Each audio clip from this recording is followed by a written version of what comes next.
12 महिन्याच्या शरद किंगच्या प्लॉटमध्ये 12x5 ची लागण आहे.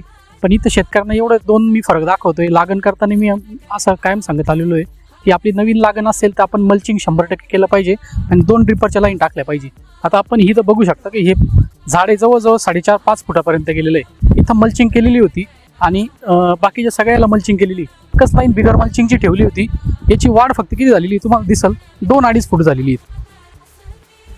एवढा फरक मल्चिंगचा असतो. खतं कमी जास्त झालं तरी चालतील, पण मल्चिंग असल्याचा सुरुवातीला 100% आपल्याला जी आपली मुळ्यांची संख्या आहे ती 100% आपल्याला जास्त निमेटोडचा आपल्याला पहिल्या 12 महिन्यात प्रॉब्लेम दिसत नाही. मुळ्या 100% जास्त वाढ तुमच्या मल्चिंग खालीच होतात आणि जास्त मल्चिंग खाली वाढ झाल्यामुळे जमिनीतलं आपटेक आहे जे पोषण तत्वे आपल्याला झाडाला भेटतात ते 100% चांगले भेटतात आणि योग्य भेटतात.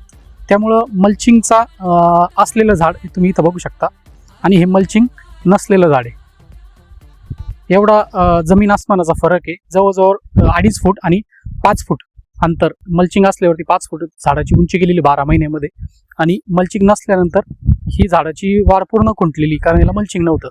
याच्यात आपल्याला 2-3 याच्यात दिसून येतात चांगले उपयोग की आपल्याला तण 12 महिने आपल्याला कुठलाही खर्च करावा लागत नाही आणि इकडं तणाचा खर्च आपल्याला जास्त होतो. त्यामुळे जे आपण खाली खाद्य टाकलेलं असतं, खत टाकलेलं असतं ते आपटेक निम्मा तर गवतच करतं आणि इथं आपल्याला पूर्ण झाडाला ते पोषण तत्व भेटतं. त्याच्यामुळं नवीन ज्यांची लागण असेल त्यांनी 100% मल्चिंग करा.